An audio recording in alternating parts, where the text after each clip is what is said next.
So I'm going to record this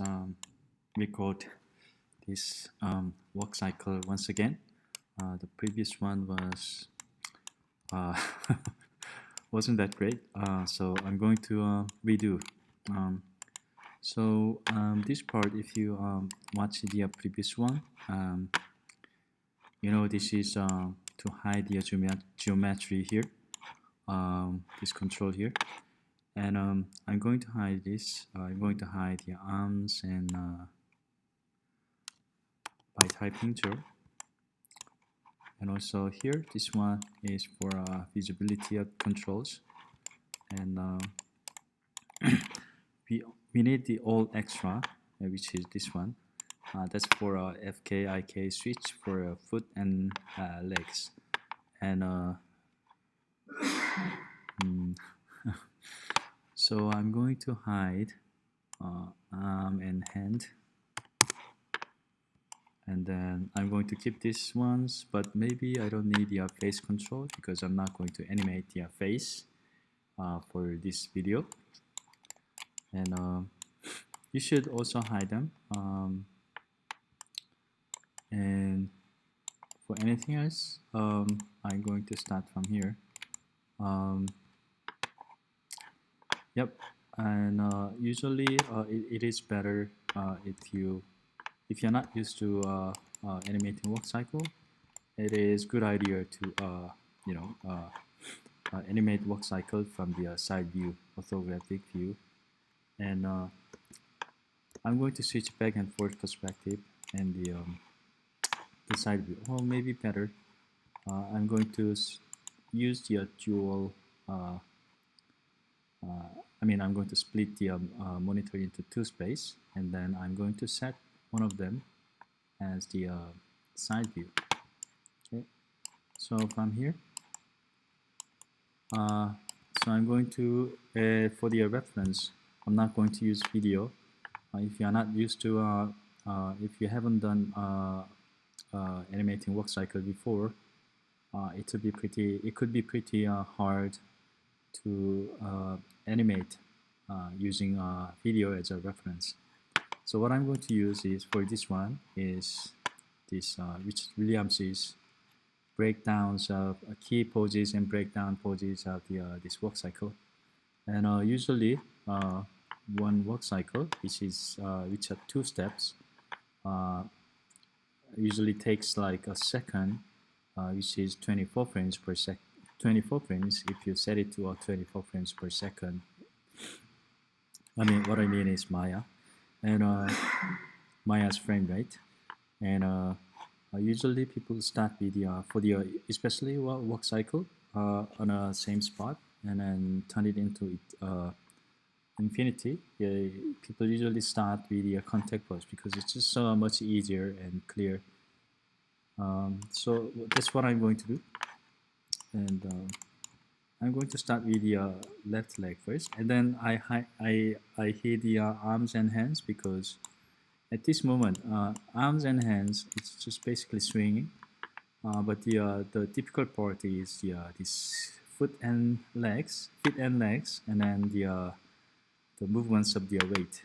So for this one, so I'm going to make a contact pose first. For the longest time I tried to so for this left leg, the front leg, I'm not going to make it too far away from the center of the weight, but yeah, I'm going to push back a little bit more the rear leg, so something like this. And then since this is contact pose, if you consult the reference images, this heel is touching and the toes are basically touching here on the rear leg. So that's what I do. Oh, and also, if you see it here, it's pretty straightforward, both legs. But I'm not going to make it that straight because when you have to adjust your waist rotation, I'm not going to move it back. Sometimes it could change the knee position, like a straightness of knees. So and it could mess up the pose. So I'm not going to make it in the beginning, and this I'm not going to make it that straight. And if you see this, oh, and the important part is if you see it here, if you switch it back to FK, see there's no foot controls for the FK control for the feet. So it's important that you switch it to IK so that you can use the foot control here. So this one is this. So I'm going to make it like this. And then this one is Volvo. And also I'm not going to make it like too much of like this. So just enough. And then I guess I can make it a little bit higher, the weight, center of the weight. And also make sure that you are deciding here how wide the step should be. Usually, I guess the shoulders as wide as the shoulder. Most of the time, I mean usually, yes. And so something like that. And so that I don't even, I just made this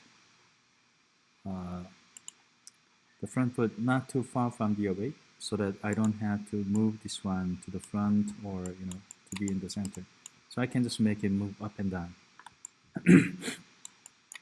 Excuse me. And then after that, what I do is grab all these controls, and then I'm going to go to the first frame and then set up the keys for all the stuff here, and then go to the frame 25. It should be 24 frames per second. I mean per 2 steps. So cycle. So I'm going to go to move to frame 25 so that the length will be 24 frames. Then here I'm going to set the keyframes once again because the first frame, because it's going to be cycle. So the first frame and the last frame should be exactly the same. And then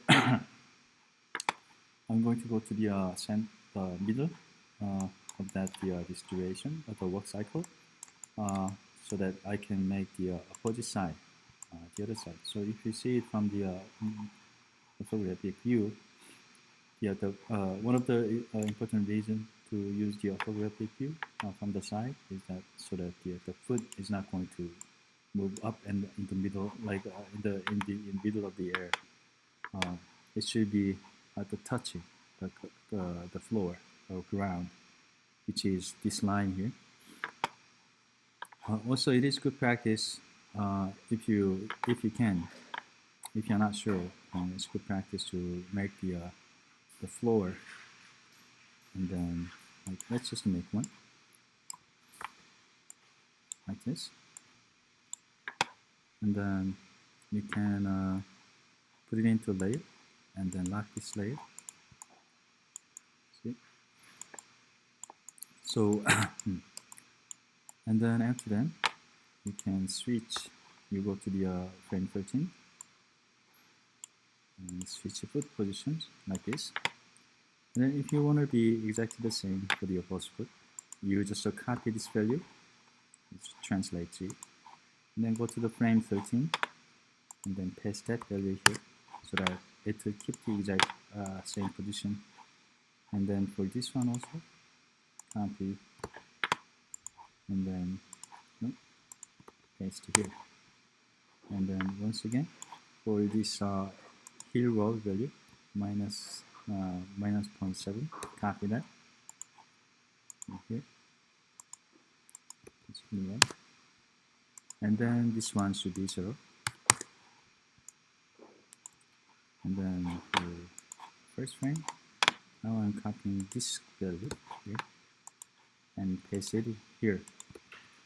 And of course it should be 0. So let me play this back. So now it looks like this. Not much of the work cycle yet, but important part is also I'm going to press S. I mean, it's exactly same position with the reverse fifth position. So for the this weight, this height of the weight should be the same. Everything should be same. So just press S. You may have to adjust the rotations and all that later, but for now, I just want to focus on the legs and the feet angles and positions. And for this one, now we're gonna make the down pose. The down pose is very important because so that you can feel the weight coming down. So for this one, I'm going to make both of the heel ball and ball balls to be 0, so that as soon as you do that, you see this foot coming down. And then for this one, you can also make both of them 0, and then get your toe roll to make it high, so that this if you see it here, this happens, right? And then I'm going to make it this weight a little lower, so that you can feel coming down, weight coming down. Okay.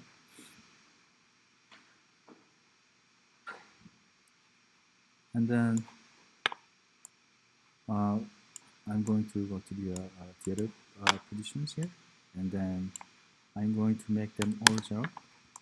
And then for this one, also for 0 for this one, and then toe roll. Let me go back to the frame 4, and the value, I just copy that, and then for here, I just paste that, so that they're exactly the same. And then for the waist, I'm going to go to the frame 4. There's a little view. This is a little view. Oh, there's some kind of value in there. So make sure that all the values become 0 here on this foot for the down pose. And then I copy this, translate Y position. And then I'm going to go to the this frame 16, and then paste that. So it's kind of doing that. There's a little bit some things going on there. So I just want to make sure. So ball ball, this part, the toe roll should be 0, right? So that, and then this one is a little strange here. Again, this toe roll here should be also 0. So make sure that everything works correctly. So now it's doing that. Okay. So now we've done the contact and the down pose. Now we're gonna go make it. We're gonna go make the this going up pose. Okay, going up pose. You don't have to do much. You just go to the frame 7. So pretty much everything works, like all the keyframes set every 3 frames apart. So I'm just going to make this one a little bit higher, and then up to this point, this heel should be on the ground flat. So I'm going to make that. Oh, then still lifted. If you see it from also, you can really see that from here, perspective view. So it's really good practice to use the orthographic view here. So you know that, oh, I have to make it a little lower. Straight, but shouldn't be too straight, just in case, because if you see that, go here, it becomes a little too high. Right? So I'm going to make it lower, higher than this position, but maybe, but still, let's make it a little higher. And then this one should be at a highest position. Let's see if there's and the ball, okay. And then here ball should be 0, right? And then here, okay. Maybe just a little bit even higher. We can readjust that position, if you see it here, from the orthographic view. If you see it here, it's slightly up, and then going down. So I'm going to do the same here. I just copy this one, this value, which is the up position, and then here I just copy that, and then also this that was going up, and then the up position, right? This should be actually more of a key pose. I mean the breakdown pose. And, okay, so now did I copy that correctly? Okay. And then go here and paste that. Oh, but it doesn't look like it's higher. Oh, is it higher? You're not too high. What makes it difference? It's probably because of the ball roll here. So ball roll here, there's a different value coming in here. There's just some differences. So something made that difference. So just make sure that here the ball roll should be 0 here. That's what made the difference there. So this should be flat. So now it's a little higher, and so let's see that from the side view. So now it's up and down, right? You feel kind of weight. It's just a little robotic, and also if you want to see it more clearly, you have to play it between first frame and frame 24, because frame 25 it's exactly the same as the frame 1. It's just repeating twice, right? Repeating the same frame twice.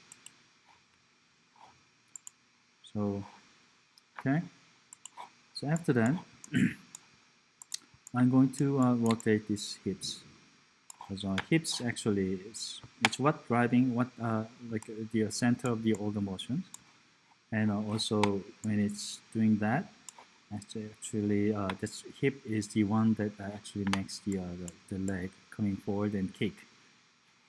It should be kind of kick.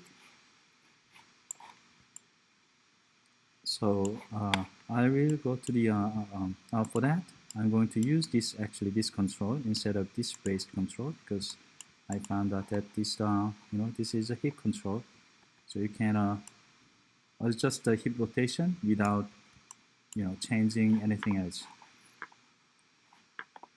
So from here, again, make sure that you are between frame 1 and 25. Okay, so first this I'm going to animate one axis by one axis. So this one should be slightly forward. It should be from the top. It should be slightly forward this way. I mean rotate it this way, because this leg is forward. So I'm going to make the keyframe there, and then also make the keyframe in the last frame here, frame 25. And then I just copy this value and go to the frame 13, go the reverse the side. I'm going to paste that, and then also I'm going to add the minus value right there. So let's play back. So now you can see the hips rotating, right? Maybe it's too much. I can see knees getting affected by that a little bit, but we can change the value a little bit later. We can make it a little less. And then for here also, the other thing, so now one axis is down. You don't have to do anything else, right? And the other axis would be this G-axis. The hips, especially when the one leg is swinging backward, the hips has to rotate back because of anatomy, like you can't really swing back without swinging back your hips.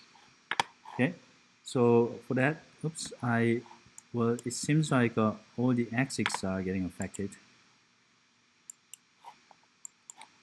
Make sure that we do one axis by one axis.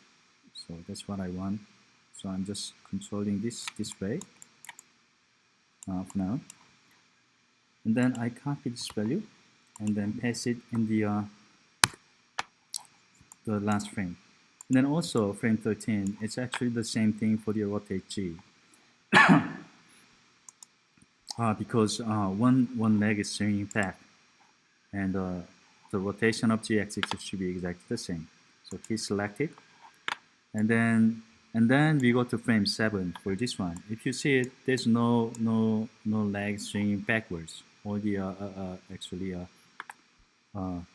it should be, maybe if anything, it should be slightly forward, right? So make it slightly forward because this leg is swinging forward. Or maybe I'll just for this one actually I'm going to make it 0 for now, and then set up the key, and then go to this part, this up position, going up position, and then also put 0 there. So after that, you can see now the hips rotating, right?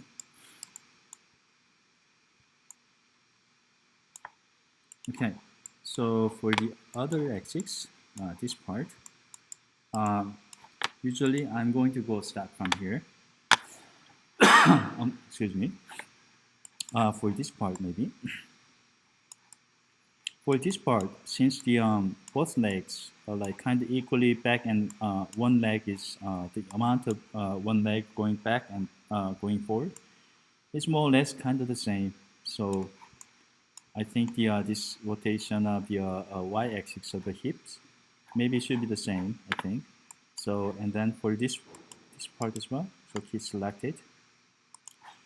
But when we go here, it's usually when the this one leg is supporting the full weight, that side of the hips actually going up like this. So that's what I'm going to do. And then I copy this value and then go to the other side and then paste it there. But just to get rid of the minus. Okay. So after that, if you do that, and some notation may be too much, but that's what you need to do. Okay. And then I need to adjust some values, but that part I'm going to do that in the next section. Okay.